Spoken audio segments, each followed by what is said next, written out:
Hello students, part third में हम अलाउद्दीन खिलजी की सैन्य व्यवस्था की बात करेंगे। मध्यकालीन भारत में हम देखें तो प्रत्येक सुल्तान का शासन सैनिक व्यवस्था पर ही टिका रहा। वैसे भी प्रशासन के दो ही महत्वपूर्ण तंत्र होते हैं। पहला कि आप किस प्रकार से अपने प्रशासन को चलाते हैं, क्या आपका केंद्रीय प्रशासन है, प्रांतीय प्रशासन है और प्रशासनिक विभाग क्या क्या है, और दूसरी सैन्य व्यवस्था किस प्रकार से है। तो इस प्रकार से दो ही ये महत्वपूर्ण अंग होते हैं जिसके आधार पर एक साम्राज्य टिक सकता है।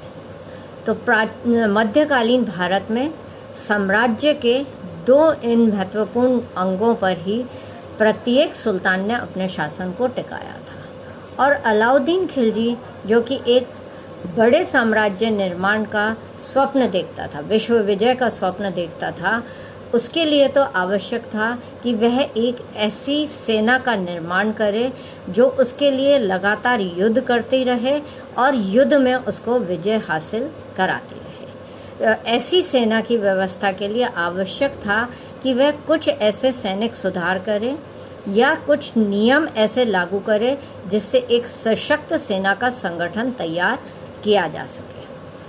और जैसा कि हम फतवाए झादरी में देखते हैं कि उसमें लिखा है कि राजत्व ही सैन्य व्यवस्था है और सैन्य व्यवस्था ही राजत्व है। यानी राज्य का मुख्य कार्य सैन्य व्यवस्था का निर्माण करना है और या सैन्य व्यवस्था को संगठित करना है, और सैन्य व्यवस्था पर ही एक राज्य का आधार है। तो यही धारणा अलाउद्दीन खिलजी की थी और उसने इसी आधार पर अपने सैनिक संगठन पर काफ़ी जोर दिया था। हालांकि हम देखते हैं कि जो व्यवस्थाएं हमारे को सुल्तान अलाउद्दीन खिलजी के समय में देखने को मिलती है वह इससे पूर्व के शासकों ने कभी भी अपने यहाँ लागू नहीं करी थी। बलबन ने भी अपना राज्य सेना के जोर पे ही स्थापित करा था, परंतु जो सैनिक सुधार अलाउद्दीन खिलजी ने अपने समय में किए वह आधुनिक युग की टक्कर के थे।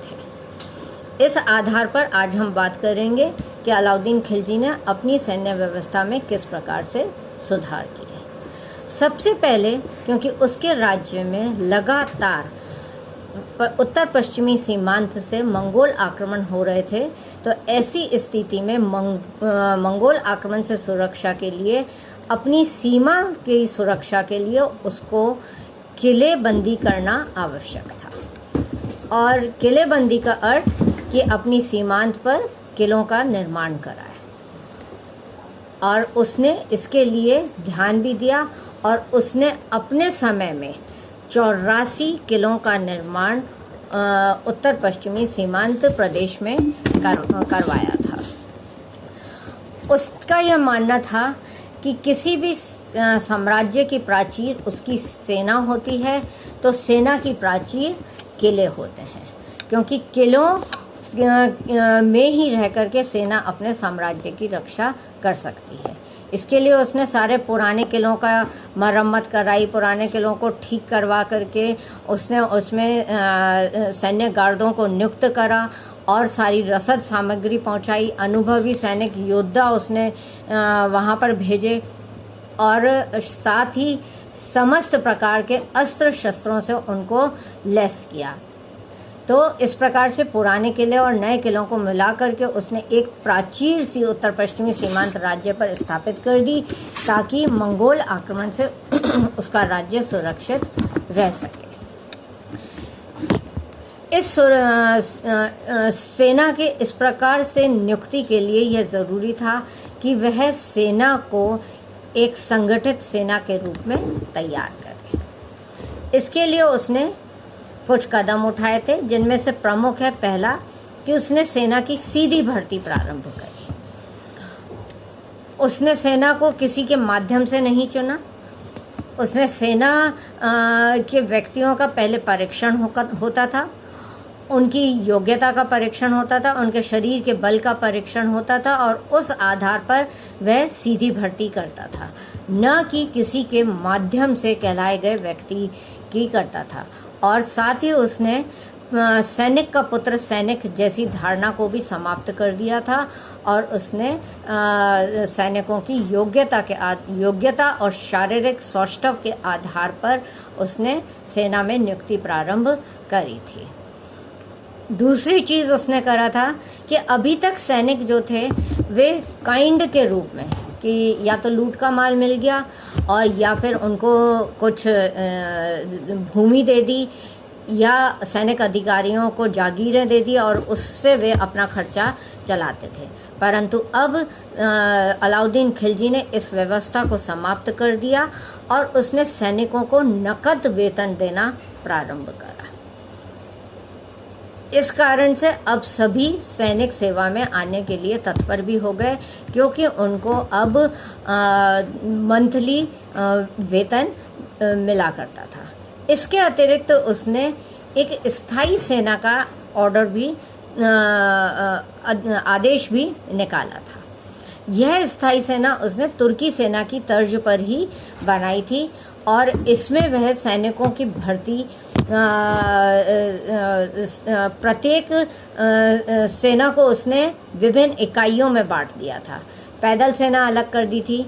सैनिकों की संख्या की इकाई, मतलब जैसे आजकल जिस तरह से बटालियन बना दी जाती है, उसी तरह से उसने उस समय 10,000 की सेना अलग करी, 1,000 की सेना अलग करी, उसने 100 की सेना अलग करी। और ये वे कुशल योद्धा होते थे जिनके स्वयं के गुणों के आधार पर अलग अलग तरह से उसने इकाइयों का विभाजन करके सैनिक वर्गों में विभाजित कर दिया था।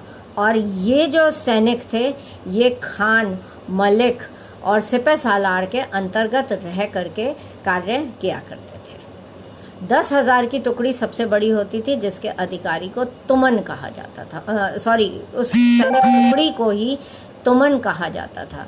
तो इस प्रकार से हम देखते हैं कि उसने सेना के लिए एक नियत भर्ती की प्रथा को प्रारंभ करा। तीसरा परिवर्तन जो उसने करा था कि सैनिकों को वो नियमित ड्रिल करवाता था ताकि सैनिकों में अनुशासन बना रहे। नियमित ड्रिल जैसे कि परेड आजकल होती है, या सेना को जिस तरह से आजकल एक्सरसाइज पर जाना पड़ता है और उनको नियमित रूप से खेल खेलना पड़ता है। सुबह उनको एक्सरसाइज के लिए 5 बजे उठ कर के आना पड़ता है। तो उसी तरह की वही ड्रिल प्रैक्टिस उसने अपने समय में लागू करवाई, जिससे सैनिकों में अनुशासन पैदा हुआ, शारीरिक बल उनका बना। उस समय जो प्रचलन में था कि कोई भी अपनी सैनिक टुकड़ी को, सामंत लोग भी जो भेजते थे, जो उसके अधिकारीगण जो भेजते थे, वो अपने अंतर्गत किसी भी प्रकार के सैनिकों को भर्ती करके सेना की संख्या को निश्चित करके भेज देते थे। परंतु अब यह प्रथा पे उसने रोक लगा दी। अब सैनिकों को ड्रिल करना और ट्रेंड सैनिक, उनका प्रशिक्षण उनको पूर्ण दिया जाता था। उन सैनिकों को ही उन सैनिक टुकड़ी को ही अब युद्ध में भेजा जाता था। तो इस प्रकार से युद्धाभ्यास के द्वारा उसने सैनिकों को अनुशासन में लाया और सैनिकों को प्रशिक्षित करके एक कुशल सेना का उसने संगठन करा। नेक्स्ट जो कदम उसने उठाया वह यह कि सैनिकों को उसने सभी प्रकार की सैनिक सामग्री उपलब्ध कराई। जैसे कि उसने उनको पहनने की पूरी व्यवस्था करी। जैसे सैनिक लोग पूर्ण रूप से कवच पहनते थे, सिर पर उनको जो शिरास्त्रण कहा जाता है राजपूतों में, वो धारण किया करते थे। और ये उसने मुहैया कराए कि सैनिक हमेशा इसके साथ में ही युद्ध में लड़ने जाएगा। सैनिकों के पास में उसने 2 तलवारों की व्यवस्था करी कि 2 तलवारें वे रखेगी। इसके अतिरिक्त धनुष, बाण, हाथ में गदा और कटार, यह हमेशा ही उनके पास में, कुल्हाड़ियाँ यह हमेशा ही रहती थी। हाथी दांत के पत्रों से उसमें सजावट भी कर दी जाती थी उनकी तलवारों पे और कुल्हाड़ियों पे। पैदल सैनिक जो होते थे वो उनके पास में हमेशा तलवार और कटार, 2 चीज़ें हमेशा ही रहती थी। लंबे धनुष तो थे ही जो पैदल सैनिकों के पास में, और बाण भी रहते थे, परंतु कटार उसने अब रखनी ज़रूरी कर दी ताकि आमने सामने की लड़ाई में वे कटार के माध्यम से युद्ध कर सकें। फिर इस तरह से जो एक तलवार रखता था उसको यकस्पा, और जो 2 तलवारें रखता था उसको 2 अस्पा। No, I am sorry, I am wrong. ये तलवार से संबंधित नहीं है, ये घोड़े से संबंधित है। ये मैं आपको तब बताऊंगी। तो इस प्रकार से उसने अस्त्रों में और भी बढ़ोतरी करी।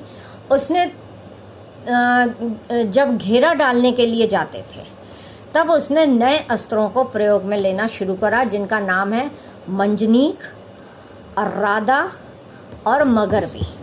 इन तीनों के द्वारा वे घेरे डालने के, इन तीनों यंत्रों को वो घेरा डालने के लिए प्रयोग में लेते थे। ये यंत्र पत्थर और आग फेंकने के काम में आते थे। गरगच एक ऐसा ही चक्केदार ढका हुआ यंत्र होता था, गरगच, जिससे सुरक्षित किले के आधार पर पहुंचा जाता था। यानी उस यंत्र को वो कहीं पे स्थापित करते थे और फिर उसके सहारे वे किले के आधार तक पहुंच जाते थे। इसके पश्चात सबात धावे के समय किले के शिखर तक पहुंचने के काम में आने वाला एक यंत्र था। आपने कई पिक्चरों में देखा होगा कि वो कीले टाँगते जाते हैं और फिर उसके सहारे ऊपर चढ़ते जाते हैं। इसके अतिरिक्त एक वो चेन वाला भी यंत्र होता है जिसके सहारे वे ऊपर चढ़ते हैं। तो इस तरह से इसको सबात कहा जाता था, जो किले के चढ़ने के काम में आता था। घोड़ों और पदाती, ये 2 उसकी सेना के मुख्य अंग थे। साथ ही में हाथी का भी प्रयोग किया जाता था। दीवाने अर्ज जो था, जो सैनिकों का दीवाने आरिज जिसको हम कहते हैं, दीवाने अर्ज और आरिज सेम चीज़ है।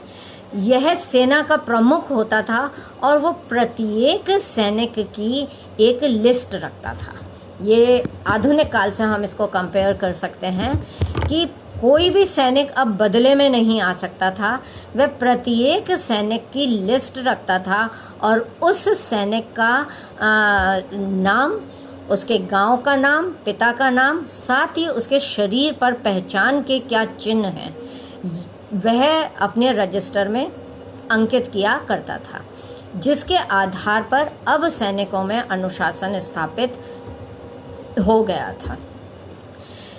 सैनिकों के साथ साथ उसने घोड़ों का भी अदला बदली नहीं हो, इसको रोकने के लिए घोड़े दागने की प्रथा प्रारंभ कर दी थी। यानी घोड़े पे कोई ना कोई चिन्ह दाग दिया जाता था ताकि उनकी पहचान बनी रहे और निरीक्षण के समय में घोड़े की अदला बदली नहीं की जा सके। इस प्रकार इन तरीकों के सहारे उसने अपनी सेना की संख्या जो थी 4,75,000 स्थायी सेना उसने निर्माण कर ली थी।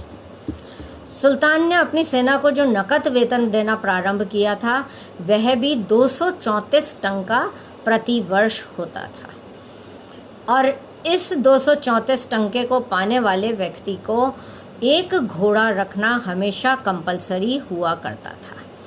वह 2 घोड़े भी रख सकता था और इस अतिरिक्त घोड़े के लिए उसको 78 रुपये टंका अतिरिक्त वेतन दिया जाता था।